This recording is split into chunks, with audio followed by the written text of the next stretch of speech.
Muy buenas tardes. Continuamos con el ciclo Ciudades Romanas de Hispania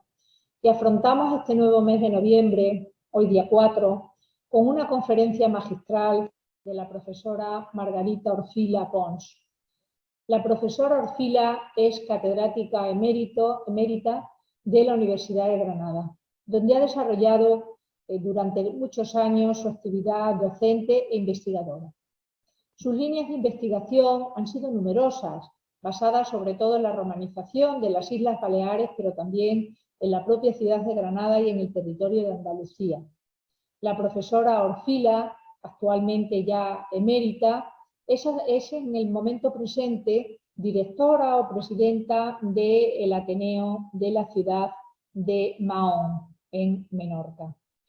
Ella ha desarrollado numerosos programas y proyectos nacionales e internacionales, destacando, por supuesto, grupos de investigación, Andalucía, la arqueología clásica y la antigüedad tardía en Andalucía Oriental, las excavaciones en la ciudad ibero-romana y medieval de Granada, la ciudad romana de Polentia, en Alcudia, Mallorca, el poblamiento de las Islas Baleares desde la antigüedad tardía, en el caso de Mallorca,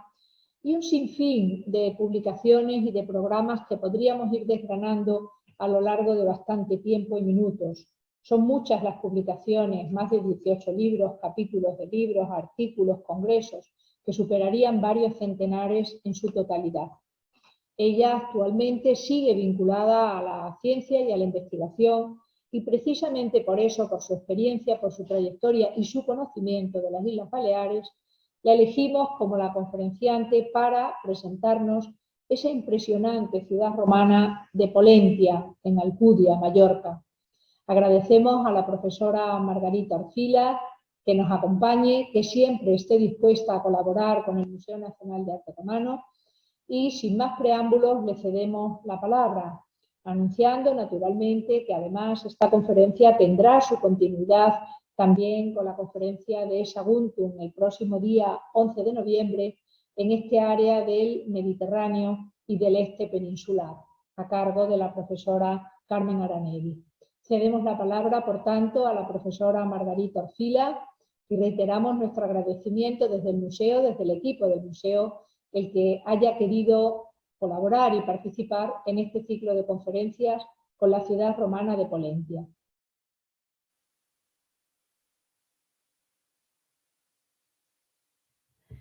Antes de empezar, quiero agradecer a la doctora Trinidad Nogales, que me ha invitado a participar en este segundo ciclo sobre las ciudades romanas de Hispania, y en este caso referido a la provincia de la Tarraconensis.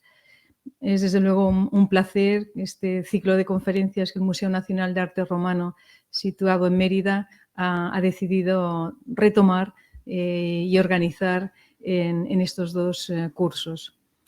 Yo voy a hablar de una ciudad que está en las Baleares, de Polentia, justo en intermunicipal de Alcudia, una ciudad en la que he tenido mucha conexión porque empecé en el año 79 como estudiante y durante 34 años estuve participando en sus excavaciones, que hasta el año 2011, en los últimos años, incluso como directora o codirectora de las intervenciones en esta ciudad. Sin más premisas y de nuevo agradeciendo la presentación de mi amiga Trini, empiezo la conferencia en sí. Antes de empezar, me parece muy importante los antecedentes. No voy a hablar de la época prehistórica de las islas, pero sí tener en cuenta que en las fuentes literarias queda muy claro, y arqueológicamente también, no hay ninguna duda, que aunque hoy hablamos de las Islas Baleares, en época antigua las Baleares siempre eran Mallorca, Menorca, y no dejaremos a Cabrera, claro, mientras que las Pitiusas eran Ibiza y Formentera, con dos culturas diferentes, las Baleares con la cultura talayótica y las Pitiusas con la cultura fenicio-púnica. Yo creo que eso es muy importante a tener en cuenta porque cuando hablaremos, sobre todo del inicio y de la llegada del mundo romano a las Baleares actuales, realmente se refieren a llegar a Mallorca y a Menorca. Nos tenemos que situar también a nivel político y qué ocurría en ese momento, brevemente. Recordemos que en la Tercera Guerra Púnica, en el año 146 a.C., había, pues eso, en ese año se había finalizado y, por tanto, de alguna manera el poder cartaginés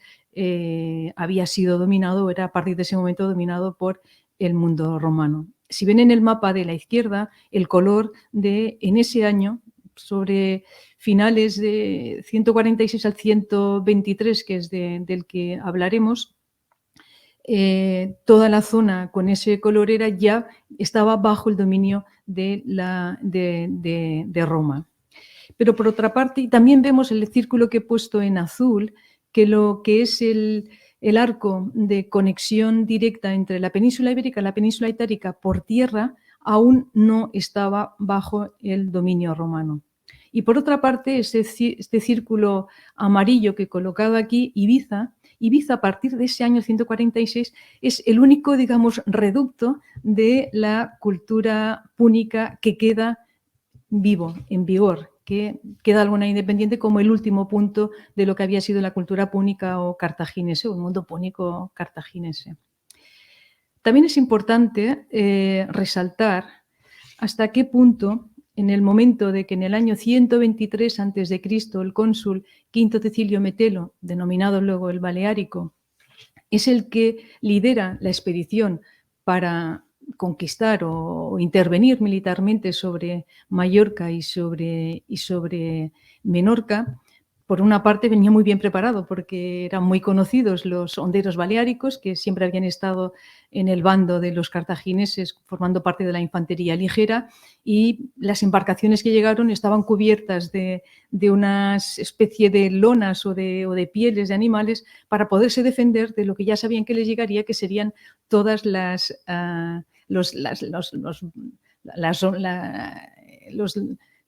piedras y todo lo que llegase disparado desde las ondas que utilizaban los baleáricos. Una vez eso, que entre el año 123 y 122 a.C. las dos islas acaban pasando a formar parte del dominio romano, es muy importante también indicar qué categoría administrativa y jurídica se le dio a cada una de las ciudades, algunas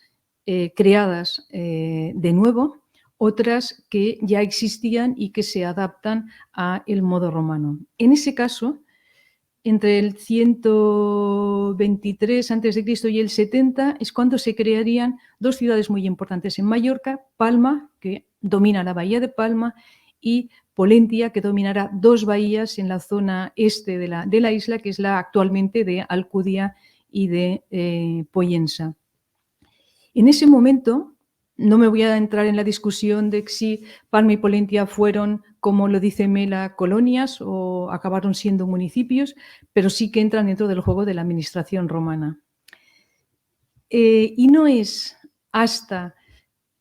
la época de Vespasiano, y por tanto sobre los años 70 después de Cristo, han pasado casi 200 años, en el que tanto Menorca como ya Ibiza, incorporada evidentemente dentro de la estructura romana a partir de esos momentos,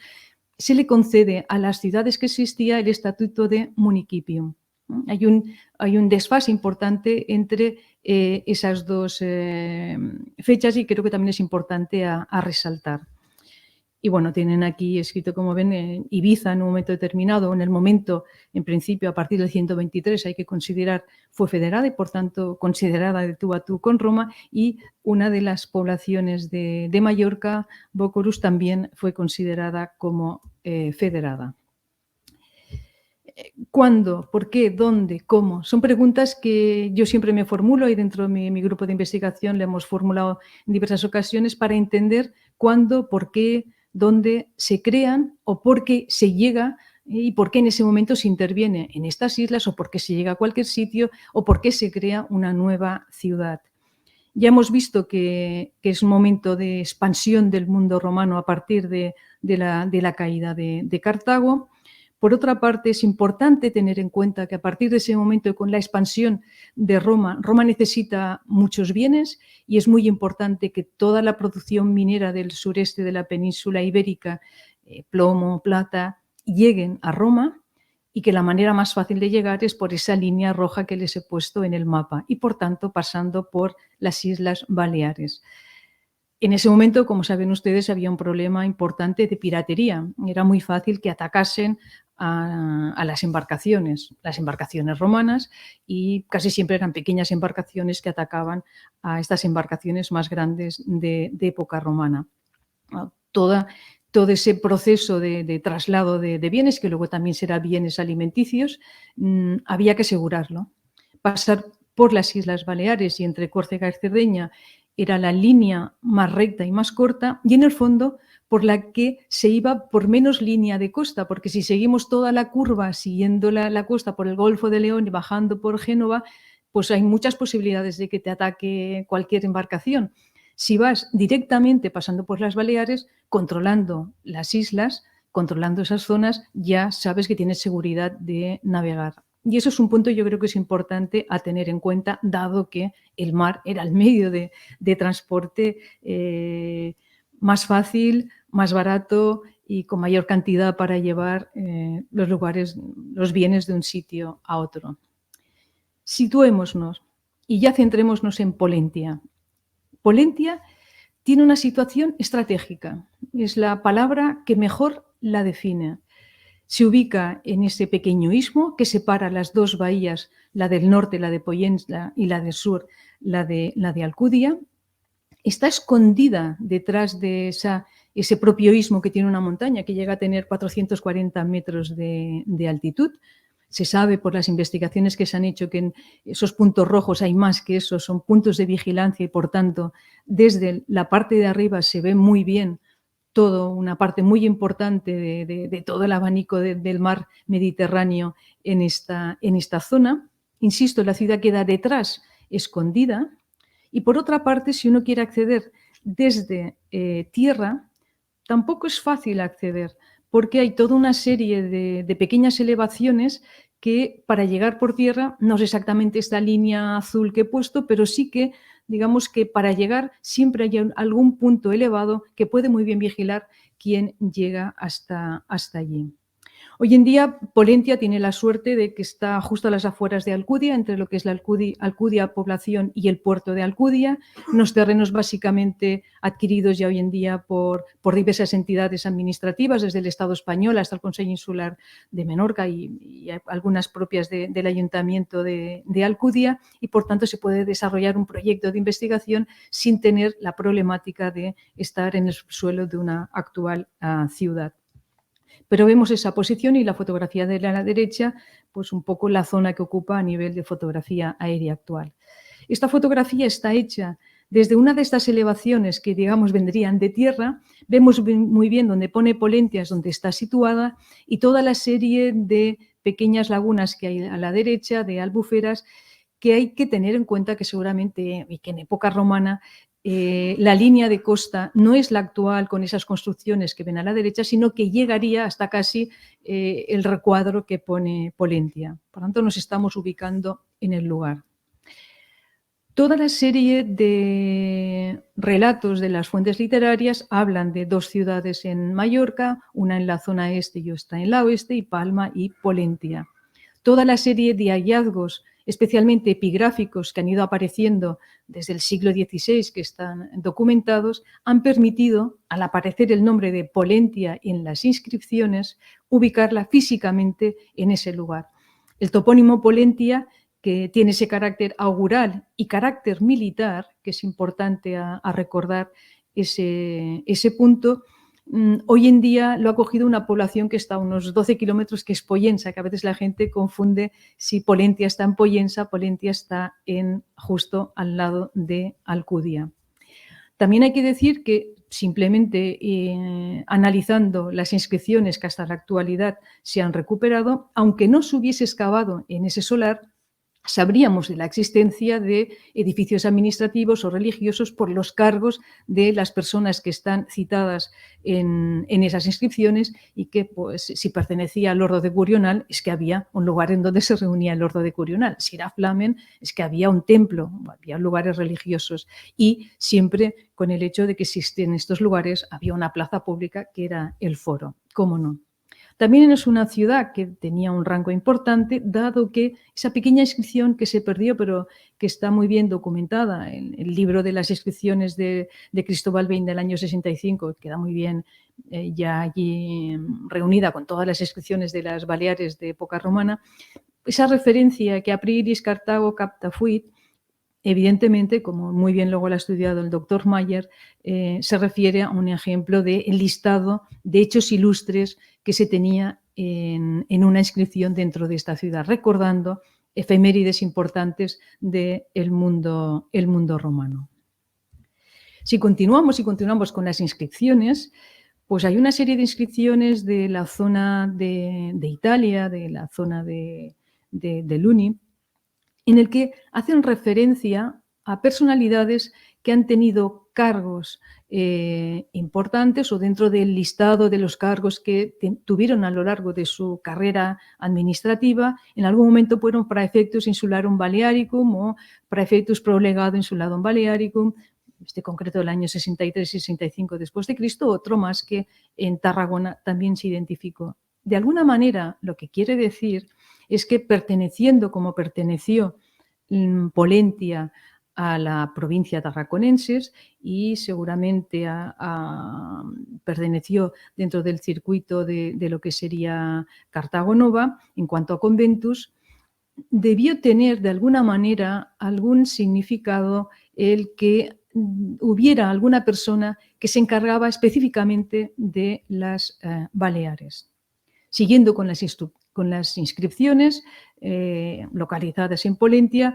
las dos inscripciones que tenemos a la derecha nos hablan de dos personajes que ocuparon el cargo de duoviro, es decir, de alguna manera responsables de la administración de esta ciudad, por dos veces. Quiere decir que eran personas que estaban muy implicadas dentro de la propia administración de la ciudad. Repetirlo, tenían que haber pasado 5 años y por tanto estaban realmente muy implicadas. Y son los dos casos que dos veces lo fueron, que es bastante curioso. Incluso vemos la de abajo, el quinto Cecilio Catulo, es decir, con una referencia al nombre de, evidentemente, la persona responsable de la llegada del mundo romano a Pollentia, como fue Quinto Cecilio Metelo, el Baleárico. Pertenecen a la tribu belina, que era la manera de, digamos, de qué voto se daba en Roma de manera común, ¿no? En ese caso, la tribu belina, María José Peña lo estudió muy bien y se asocia mucho a la zona del Piceno. Es decir, puede ser que parte de la gente que llegaran a Mallorca o a las Baleares posiblemente pertenecían a esa zona italiana. Pero ¿qué sabemos de la ciudad? ¿Y qué sabemos de la ciudad? Que es la que sobre todo nos ofrecen los datos que se recuperan a través de las intervenciones arqueológicas. Voy a hacer un pequeño recorrido a la historia de las investigaciones que se han hecho en esta ciudad, teniendo en cuenta que ha habido toda una serie de hallazgos sueltos que en el siglo XVI ya están algunos identificados. En ese caso voy a señalar la figura de la derecha, esta figura magnífica de Augusto Velado, de la época de Actium, un Augusto joven que en el 16 se localizó en la zona que hoy en día se llama Camp d'en França y que además pues tenemos la alegría de que justo hace una semana o 10 días el Estado español lo ha comprado y que desde una colección privada pasará a poderse ver en un museo estatal, en un museo público como va a ser el Museo de Mallorca, y por tanto es una gran alegría para todo el mundo de la arqueología en general. A partir del año 1923, Pollentia es de las primeras ciudades del Estado español, de España, que tienen permiso oficial para excavar, dentro de la regulación que la ley española a partir de ese momento se empezó a implantar y que regulaba, no cualquiera podía ir a cualquier sitio a llevar una intervención, sino que sin permiso oficial no se podía intervenir. Gabriel Llabrés, que falleció al cabo de poco de empezar las intervenciones, y su hijo Joan, junto con Rafael Isasi, durante una veintena de años fueron los responsables de las intervenciones en esta ciudad, recuperando piezas magníficas y muchos elementos. Este magnífico estandarte, ¿no?, de un colegio de jóvenes del siglo I, siglo II después de Cristo, es una maravilla, o la cabeza de bronce que Gabriel Llabrés parece que aguanta, ¿no?, en la mano de una escultura ecuestre también es una maravilla. Intervinieron en muchas zonas del actual o de lo que es el solar que ocupó Pollentia en época antigua. Todos los nombres que aparecen sobre este mapa son referencias que se tienen en sus memorias. Las memorias, se hizo alguna pequeña publicación, pero luego están las memorias originales a mano con todos los dibujos, especialmente realizadas por Rafael Isasi, que son una maravilla. Y hacen referencia en los sitios, en cada zona y el topónimo de cada lugar en donde estuvieron interviniendo. Y se tienen fotografías como pues, la aparición de ese mosaico, de esa base de columna, aparición de termas, intervinieron en necrópolis, esa torre, pues aquí pues, dos pendientes monísimos, ¿no? de una de las necrópolis que intervinieron. Aparecieron toda una serie de esculturas, Toracator maravilloso, ¿no? Togado, la Poditicia, posiblemente relacionada más con un lugar de necrópolis, o esta matrona. Y aquí de nuevo esa cabeza de caballo y las piezas que se asociarían al mismo como apliques de esta escultura ecuestre que sobre el siglo II, es los últimos estudios de Santiago Moreno que realizó justo en una tesis que codirigimos la doctora Nogales y yo. Pero ¿qué pasó en estas intervenciones de los años 20 y 40? Que como eran territorios o espacios, terrenos privados, se volvieron a cubrir todos. El trabajo que Tomeo Bayori ha hecho en los últimos años de intentar identificar a través de las memorias que se tienen en dónde se intervino en cada punto durante estos 20 años, teniendo en cuenta que en esos momentos la manera de excavación arqueológica era sobre todo hacer unas trincheras y hacer un seguimiento y que, digamos, se excavaba muchísimo más rápido de lo que se excava ahora. Era ese momento, no se tiene que juzgar, sino que era la manera en que se trabajaba en estos años. Es una lástima, por tanto, para nosotros hoy en día y para la ciencia arqueológica que no se puedan visualizar todo lo que se recuperó en esos años y que sea relativamente complejo ubicarlos exactamente en relación a las estructuras que sí, que a partir de los años 50, que desde los años 50 que se ha seguido interviniendo y se sigue interviniendo cada año sobre este solar, sí que se pueden visualizar y por tanto será del recorrido que luego vamos a hacer sobre esta ciudad. Muy importante, dentro de las historias de las investigaciones, el que William Bryan en los años 40 se enamorase, un americano, se enamorase de la zona de Cataluña y de la cultura clásica del Mediterráneo, que ya desde estudiante se entusiasmó por todo ello. Muy importante que se implicara muchísimo en Tarragona, que de hecho comprara o participara en todo lo que fuera la intervención que se hizo por primera vez arqueológica en el anfiteatro de Tarragona, y que fueron muy importantes esas intervenciones, y que a partir de un momento determinado decidió que él quería invertir, dedicar la fundación que creó en esos momentos a ayudar a la intervención en una ciudad romana. Toda una serie de investigadores, especialmente catalanes,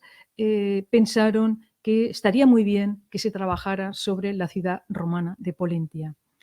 Gracias a la Fundación William L. Bryan Foundation, a partir de los años 50, él ya había dado dinero en los años 40, pero a partir de los años 50 se compró una magnífica casa dentro de Alcudia, Can Domènec. Una parte se adecuó para museo de los hallazgos que se realizaban en la ciudad, en otra de residencia para estudiantes y para investigadores, otro lugar de laboratorio de trabajo, biblioteca, almacenaje. Fue extraordinario. Además, había una zona, la zona de Saportella, que eran terrenos del ayuntamiento que se podía intervenir sin ningún problema. Y además, Mr. Bryan compró el terreno donde estaba el Teatro Romano de Pollentia para salvarlo, y que también hay que agradecérselo. Esa fundación hasta el año 2000 fue la que básicamente costeó todos los trabajos que se realizaron en la ciudad. Hubo también ayudas desde el Ministerio de Madrid, pero hay que destacar lo que significó la Fundación Bryan para Pollentia y lo que significó a partir de 1957, cuando se empieza a intervenir en Saportella, el que se crease un equipo modelo increíble para esas épocas, con prospecciones eléctricas, con grandes especialistas, teniendo un arquitecto a pie de obra que levantaba los planos de todo lo que se identificaba, con un fotógrafo, con especialistas en numismática, en cerámicas, en todo lo que aparecía. A partir de esos años, el doctor Miquel Tarradell junto al doctor Arribas fueron los responsables españoles de las intervenciones en esa ciudad, y Daniel Butch como el representante de la Fundación americana y como arqueólogo americano, creando durante muchos años este equipo de 3 que fueron los responsables de estas intervenciones. En los últimos años, la doctora Mercedes Rocas también estuvo implicada en la codirección de estas intervenciones. Tenemos la fotografía de arriba, el doctor Arribas y el doctor Tarradell de jóvenes, abajo el doctor Arribas cercano a su jubilación. Se intervino en la zona de Saportella, pero también se intervino aquí dentro de lo que es la zona de Saportella, que es un barrio residencial, en el que se han identificado una serie de casas que ahora veremos. Los resultados de las intervenciones aparecieron 2 volúmenes dentro de la colección de excavaciones arqueológicas en España, Pollentia 1 y Pollentia 2, con unas estratigrafías y un trabajo estupendo. Y luego también, gracias a analizar en dónde habían aparecido inscripciones que hacían referencia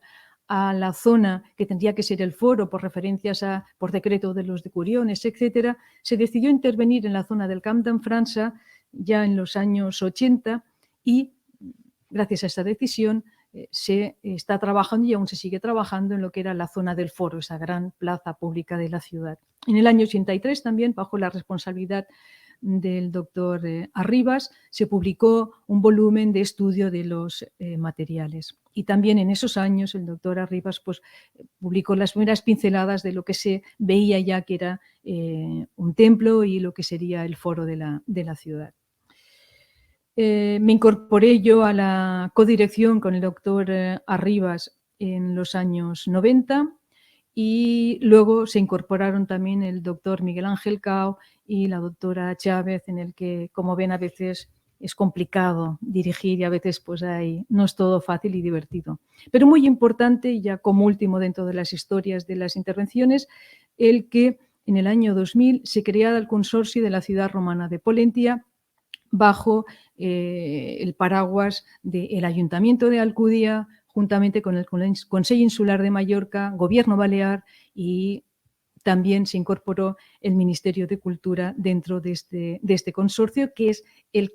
a través de ese consorcio en el que se organizan todas las intervenciones arqueológicas y que, como ven, con un equipo realmente impresionante. Así es hoy como se trabaja en los veranos allí. Se han incorporado todas las nuevas metodologías y técnicas que hoy en día se utilizan en la arqueología, dentro de lo que es la arqueometría, analíticas de pastas cerámicas, analíticas de faunas, analíticas de sedimentos, prospecciones geofísicas, vuelos, y que hace que se pueda generar un mapa de todo lo que está en el subsuelo y todo lo que queda por intervenir aún muchísimo. La fotografía de la derecha básicamente son indicios de restos que no los podemos ver, que están en el subsuelo y que en el futuro se irán interviniendo. Volvemos a Pollentia. Para empezar, ya he dicho que tiene una posición estratégica en donde está, pero fíjense en esa fotografía en la que está la visualización que se ve desde la ciudad. Ya he dicho que estaba muy escondida detrás de ese istmo que tiene esa elevación de 440 metros. Pero desde dónde está, que está escondida y que si uno entra en barco en la bahía de Alcudia casi no ve la ciudad hasta que casi está dentro, sí que se ve toda la crestas de las montañas que están al norte de la isla, se ve muy bien las crestas del propio istmo, y sobre todo esa línea blanca y esa intensidad de qué es lo que se ve, lo que se controla muy bien es Bócoris. Esta ciudad queda federada, por tanto que tenía bastante independencia. Hay 2 tábulas patronatos, que sería otra conferencia hablar de Bócoris, pero cómo controlan un poco de alguna manera lo que había sido o podía haber sido su enemigo. Es una ciudad muy pensada. Ya vimos que la situación es muy estratégica, escondida pero vigilando el mar, que es la función que tiene, vigilar que el tránsito marítimo no haya ningún problema y, por tanto, con un establecimiento de gente en la ciudad. A la hora de decidir cómo situarla y cómo orientarla, también tiene una razón de ser. Si nos fijamos, ponemos allí que el solsticio de verano sale en ese punto sobre el grado, es decir, a 57,97 grados en relación al norte, y el solsticio de invierno pues un poco más abajo. Pues fíjense que la orientación de las calles este-oeste de la ciudad están alineadas con la línea, el rayo de sol por donde sale el sol justo el día del solsticio de verano. De alguna manera, el urbanismo de la ciudad está ejerciendo de reloj. En el momento que se le alinea, sabemos que cambiamos de estación, una estación realmente muy importante, y es una manera de, insisto, ¿no? de saber que cambiamos y que ha pasado un año cuando se vuelve a alinear. Con un desvío, es una ciudad básicamente nueva, que podían haberla orientado teóricamente norte, sur, este, como sería lo teórico de Cumanus, oeste y Cardo, norte, sur, pero no, la desvían hacia el oeste unos 32 grados. La desvían para tener esa alineación, pero es que además ese desvío, esos 32 grados, 32 y pico de grados, coincide con, no voy a explicar ahora lo que significa la técnica del abaratio, pero sí una manera de que a la hora de desarrollar esta ciudad, que no pierde la alineación, todo lo que hasta ahora se conoce de la ciudad sí tiene esa misma alineación, que se puede calibrar el desvío que tiene en relación al norte aplicando simplemente unos triángulos rectángulos en donde, como pueden ver, son fracciones en relación al norte de un cateto vale valor 3, otro cateto vale valor 5, y a partir de allí, de una manera estándar, con el gnomón se consigue en cualquier sitio tener la línea norte-sur, llevar este desvío y creciendo la ciudad de una manera sistemática, estandarizada y, por tanto, insisto de nuevo, también muy bien pensado su diseño. Vigilamos Bócoris, la línea es con ese simbolismo, ¿no?, del solsticio de verano, lo que implican los solsticios, además, ¿no?, que son únicos en cada lugar de cada sitio, es decir, no sale por esos grados el solsticio de verano en Itálica o en Mérida, ¿no?, sale en otros grados. Y por otra parte también, esa alineación que tienen y orientación que tienen las calles hace que de alguna manera están también alineadas con las curvas de nivel, dado que al nivel en el que está el foro, la altura está a unos 12 metros sobre el nivel del mar, y yéndose hacia la bahía de Alcudia, que llegamos a cero, el agua puede correr sin ningún problema. ¿Qué es lo que hoy en día se puede visualizar de esta ciudad? Y que son las intervenciones, insisto, que se han realizado desde del año 57. Un barrio residencial, que es la Saportilla,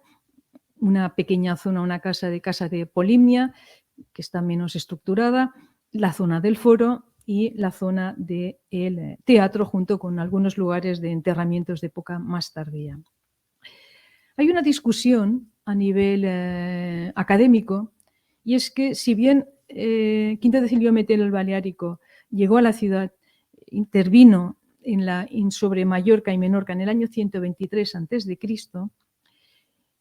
lo que es la estructura urbana de Polentia, es decir, cuando ya se crea esta ciudad tal como hemos visto, con esta alineación, con el solsticio, etcétera, etcétera, los restos arqueológicos, ya Mattingly, que fue un gran investigador de la numismática en el mundo romano, y que era uno de esos especialistas que trabajaba dentro cuando estaba en la Fundación Bryan y se implantó en la ciudad, indicó que la circulación monetaria, cuando empieza a haber circulación monetaria, por tanto hay gente que utiliza la ciudad, no corresponde al año 123 a.C., que no se acerca más a los años 80-70 a.C. Hay como un decalaje de unos 50 años de diferencia. Si vamos a lo que son los restos arqueológicos que conocemos de la ciudad, y aquí es uno de los ejemplos de muchos más que podríamos tener. Hay una gran trinchera en una zona en medio del yacimiento, muy cercano a donde está el barrio de Sa Portella, que era, bueno, durante la Guerra Civil en los años 30 se decidió que el tren podía llegar hasta Alcudia y se hizo esta gran zanja que era como final de tren, que un tren que nunca llegó y que aún no llega tren a Alcudia, pero que arqueológicamente evidentemente rompió una parte de la ciudad, pero se tiene una secuencia estratigráfica maravillosa de estos restos. Aquí, insisto, como en otros lugares, sí suele aparecer en diversos puntos de la ciudad una tierra rojiza, siempre con materiales de la cultura anterior, de la cultura talayótica. Es decir, en Alcudia, en Pollentia, donde está Pollentia en la actualidad, existió un pequeño establecimiento prerromano muy bien identificado arqueológicamente, pero sin restos constructivos. Solo en algún punto aparece algún resto constructivo, es decir, era un establecimiento menor, pero allí había algo. Y sí que a partir de un momento determinado, como la fotografía que ven arriba a la izquierda, hay unas nivelaciones del terreno en el que se recortan la trinchera para encajar las paredes de los edificios. Esta corresponde a una del templo de Toscano o el Capitolio que está en el foro, con esa nivelación. Los materiales que aparecen asociados a esta nivelación, en principio, nos darían una cronología de sobre el año 80, 70 antes de Cristo, más acercándonos a 70 antes de Cristo. Unos materiales que ya en las intervenciones de los años 50 en Sa Portella, en un punto que hay esos elementos, aparecen esos materiales sobre estas fechas. ¿Se acuerdan ustedes que he hablado de la problemática de los piratas, que navegar por el Mediterráneo, pues cuanto menos costa mejor, y que atacaban a las embarcaciones? La importancia de que se conquista Mallorca y Menorca para poder asegurar que las embarcaciones de la península ibérica llegasen a la Itálica sin problemas de que los atacasen, porque las islas ya están bajo el control del mundo romano. En los años, la década del 70-60, en el 67, hay la ley Rogato Avinia, que le da muchos poderes a Pompeyo para que establezca puntos en diferentes lugares del Mediterráneo para controlar esa piratería. Para lo que es Hispania, se coloca un punto en el estrecho de Gibraltar y otro en las Baleares. Y en esos puntos llegan, pues, un importante número de caballería, se establecen una serie de embarcaciones en un número importante, por tanto, evidentemente son ciudades portuarias, cómo no, y por otra parte también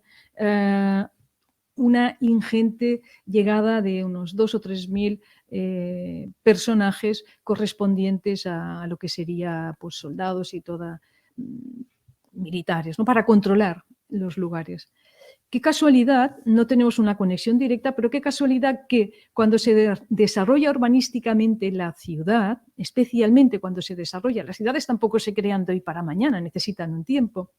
pero que justo coincida con esas fechas. Podría ser que Pollentia fuera el lugar en donde establecerse estos puntos que Pompeyo fue estableciendo en todo el Mediterráneo. Creo que son unos 30 y pico en todo el Mediterráneo.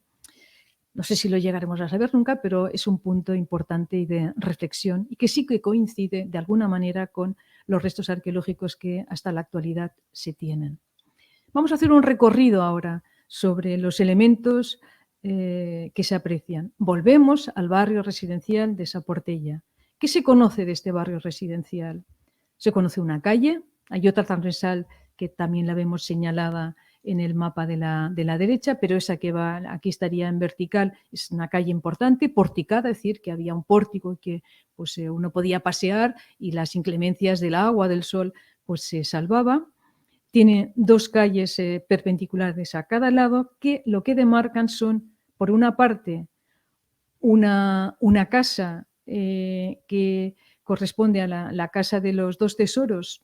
conocida porque aparecieron en las excavaciones dos tesoros, y que es una casa de impluvión itálica, ¿no?, perfectamente identificada, en las 4 columnas de lo que sería el patio central y las habitaciones a su alrededor. Y por otra parte,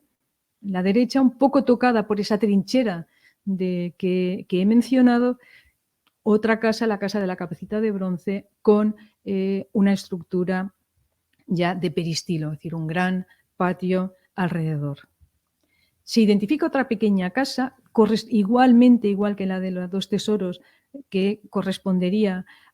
también de estructura de peristilo, pero que fue seccionada en el siglo III por una muralla que se creó rápidamente y que cogió esta parte. Los materiales que aparecieron durante la excavación, evidentemente son muchísimos más que estos, aportan un uso de ese barrio desde más o menos los años 70 a.C. hasta el siglo VI después de Cristo. Es decir, tiene un largo recorrido, son unos 800 años de vida de ese barrio. Tenemos aquí piezas, las dos que están en las esquinas, más o menos inicios del siglo I,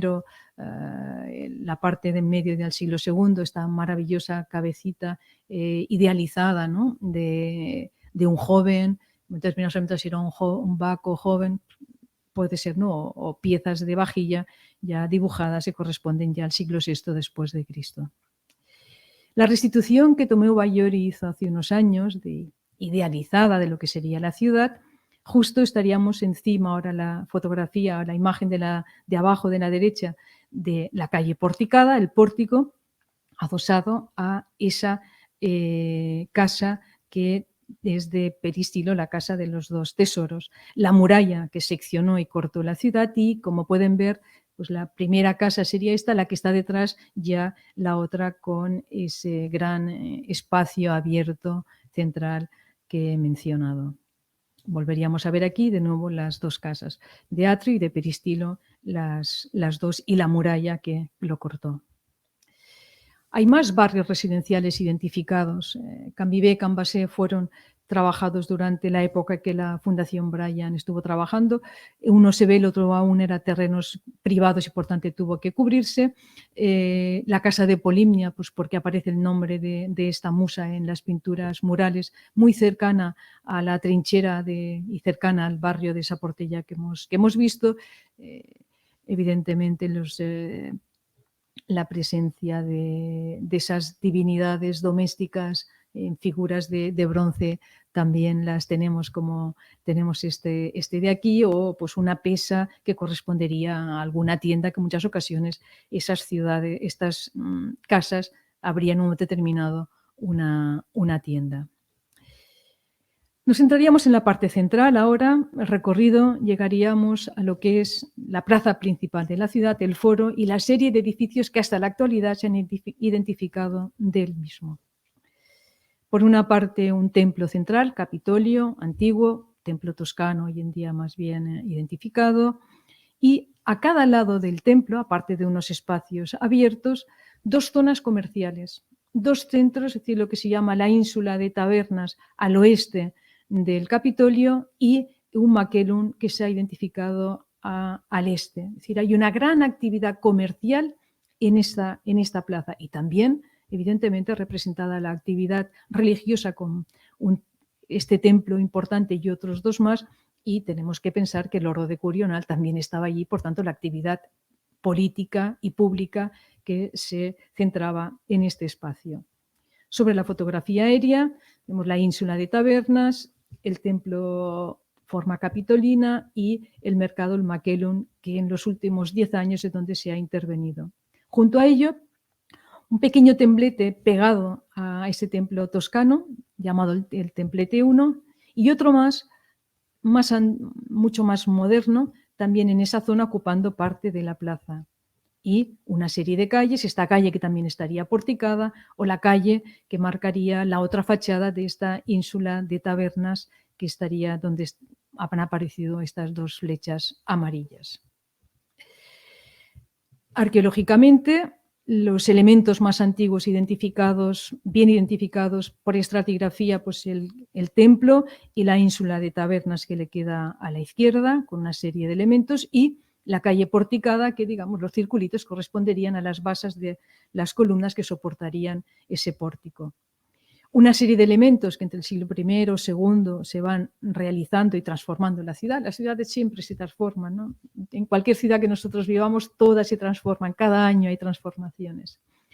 Y por otra parte, hay una gran transformación a finales del siglo II después de Cristo. Se reestructura parte de esa ínsula de tabernas. Y ya a partir de mediados del siglo V después de Cristo,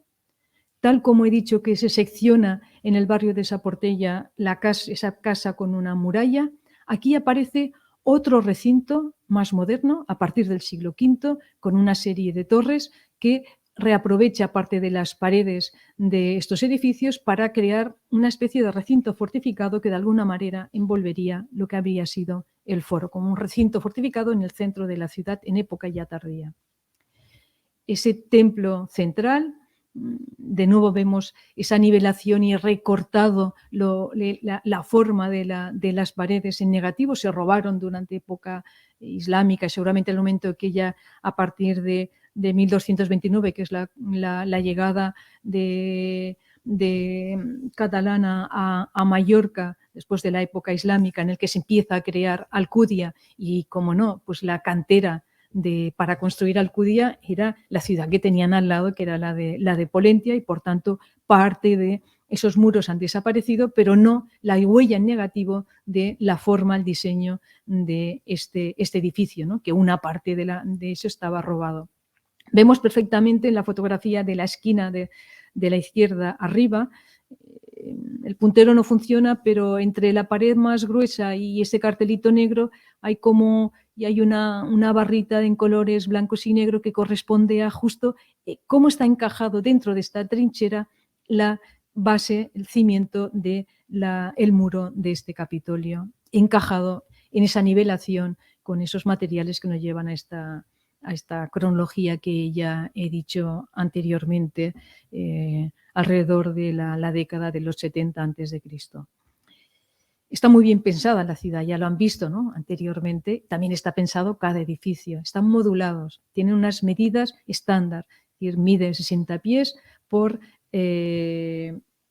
80 y por 100. En el fondo responden al 345 de Pitágoras. No hablaré de Pitágoras porque hablaría mucho, porque es otro tema de investigación que he realizado. De nuevo, las restituciones de Tomeo Baiori sobre lo que es este templo, posiblemente con una gran escalinata en un primer momento y con alguna pequeña reforma en la que la escalinata se redujo y se colocaron al lado y al lado algunas esculturas, y que la base podría ser la de la izquierda, al lado de esta escalera ya más estrecha, de una escultura ecuestre. Ese templete que he dicho, este aedes adosado al Capitolio, correspondería ya al siglo I después de Cristo, con un enlosado, como lo ven en la fotografía de la izquierda, delante, es decir, entre la fachada del Capitolio y delante de este templete, y con esta crestería o cestería que puede ser que decorase parte de ese templo. Cercano a él apareció una inscripción. Recuerdan al principio que he hablado que tanto en Tarragona como en Luni habían aparecido inscripciones que hacían referencia a estos legados de las Baleares. En este caso aparece en Pollentia la referencia a un legado. Como solo se tiene la mitad de la inscripción, no se puede leer toda, pero sí aparece esa referencia de nuevo a un legado. El estudio que Mark Mayer realizó sobre esta inscripción, por el tipo de letra y la decoración en cimatio lésbico que está alrededor, él considera que podría ser una inscripción del siglo II después de Cristo. Y vemos aquí mejor la restitución del doctor Baiori de este edificio. Y luego vamos a este templete 2, que los cimientos son todo elementos reutilizados, es decir, se desmontó o se utilizaron bienes que vienen de edificios anteriores y se crea esta estructura con posiblemente un pequeño templo delante, y que tenemos ya a pensar que sea desde el siglo II en adelante. En cuanto a la ínsula de Tabernas, la de la izquierda, se empezó a intervenir en los años 80, ya saben que las excavaciones son lentas, se trabaja en verano. De nuevo, también modulada, 87 pies por 130, una estructura que tiene si miran la esquina en roja, ¿no? Arriba a la derecha, que pone Tabernas al Foro, si van bajando hay un espacio más ancho, uno poquito más pequeño y otro más pequeño. Es decir, como tres tamaños, grande, mediano y pequeño, grande, mediano y pequeño, que se repite. Es decir, hay una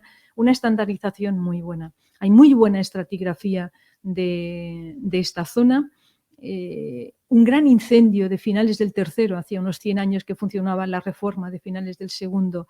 destruyó parte de esas tabernas y está muy bien identificado todo ese incendio, un incendio que evidentemente ha permitido que se tenga una riqueza en cuanto a materiales del final del siglo III, porque, digamos, quedó una cápsula en el tiempo, ¿no?, sellada por el mismo, pero que al mismo tiempo, bajando, pues está perfectamente identificado primeros momentos con estas cerámicas republicanas que están dibujadas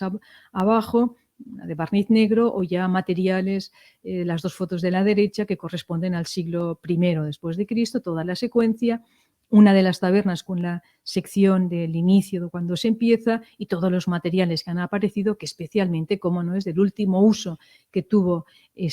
toda esta zona de tiendas y de talleres de Alcudia, que corresponden al siglo III, desde pues un sello, ¿no?, de marchamo, estas piezas que parece un puzzle, que son piezas de pastas vítreas que representan a peces, toda la techumbre caída, que es lo que se ha encontrado en la mayoría de ellos, una caja de plomo, esta pieza vidriada maravillosa, o las ánforas con, sobre todo, que tenían restos de unas de aceite y otras de, perdón, básicamente de algunas de aceites y la mayoría en esa zona en concreto de restos de salazones de pescado, o algunas otras figuritas y muchas más que han aparecido, que no quiero apabullarlos. Y se está aún en estudio el edificio de la derecha, que corresponde a un maquelum, a un mercado, es decir, otra vez la actividad comercial tan potente que tuvo esta ciudad. Pero también la gente se divertía, y en ese caso está el teatro, un teatro que la primera publicación en los años 50 decía si era griego porque estaba recortado en la roca, ¿no? Las excavaciones que ya Antonio Arribas y Almagro hicieron en los finales de los 50 identifica perfectamente que corresponde al siglo I después de Cristo. Se tienen elementos relacionados con actividades teatrales, como esta máscara que apareció en la casa de Polimnia que he citado antes. Hay una serie de teseras que corresponden a entradas para pues, luchas de gladiadores. No hay otro edificio público lúdico identificado en Pollentia. Podría ser que este edificio como teatro se utilizara para los dos tipos de actuaciones, y un teatro de nuevo también muy bien modulado, como el arquitecto Luis Moranta a finales de los 80, en los 90, identificó perfectamente, de nuevo siempre muy pensado todo, muy bien diseñado en esta ciudad. La actividad lúdica, quizás el personaje más conocido es Cornelio Ático, que fue un luchador pancreacista, es decir, un tipo de lucha romana que existía y que en la ciudad, pues cuando fallece, le dedica en una parte en verso el epitafio en esta inscripción, ya en época siglo II o III después de Cristo. O aquí esta figura que a veces se ha pensado que era un atleta y que los estudios de Santiago Moreno identifican más como un joven Esculapio por la posición que tiene y las piezas que lo acompañarían. Ya he hablado de la creación de una muralla. No sabemos si había una muralla en el momento en que se creó la ciudad. Sí sabemos que en el siglo III se construye una muralla seccionando parte de la ciudad, como se identifica perfectamente en el barrio de Saportella. Es esta muralla que lo corta, y que en la zona de la trinchera que antes he hablado, que estaba muy cerca, digamos, la fotografía, la parte de la derecha que hay hiedra, correspondería donde está esta trinchera, y que en una intervención sobre el año 10 de este siglo se ve perfectamente lo que es la muralla a la derecha adosado a un muro de una vivienda que estaba en esta zona. Y como también he indicado, este recinto fortificado que a partir del siglo mediados del V después de Cristo, a partir de esa fecha, se hace este recinto fortificado que se identifica muy bien y que ocupa parte de una calle, se adosa a la cara norte de la ínsula de tabernas del templo y del Maquelum, y que cierra este recinto, en principio parece que cerrando lo que sería toda la zona del foro. Las necrópolis, las más antiguas, como siempre, ubicadas en el exterior de la ciudad y, por tanto, aportando una información urbanística de hasta dónde llegaba la ciudad. Y luego hay toda una serie de tumbas que se realizaron ya en época más tardía y que ya ocupan parte de la ciudad. Y especialmente espectacular la necrópolis, que sobre lo que había sido el foro de la ciudad, que es la fotografía de abajo, una fotografía de finales de los 80, ocupó toda la parte de lo que era el foro. No suelen tocar, no han aparecido ninguna, curiosamente, sobre los templos y especialmente el Capitolio, pero sí toda la parte exterior, lo que era plaza y todos los edificios que ya debían estar destruidos. Tiene una cronología que a partir del 400 después de Cristo, y la curiosidad es que posiblemente se utilizó tanto por parte de los cristianos como parte de época islámica, tal como las analíticas han dado en los últimos años. Y el final de la ocupación de la ciudad con materiales de época islámica, esta pieza que la estudió hace años Guillermo Rosselló Bordoy para calentar, ya muy poca parte ocupada de la ciudad, pero con una reminiscencia en época islámica. Y hasta aquí, bueno, un poco un recorrido rápido para no cansar de lo que se conoce de la ciudad. Evidentemente hay mucho más, pero tampoco el tiempo daba para más. Muchas gracias por haberme escuchado y que disfruten con todo el resto de conferencias este magnífico ciclo que desde el Museo Nacional de Arte Romano de Mérida organizan, y gracias de nuevo a Trinidad Nogales por haberme invitado.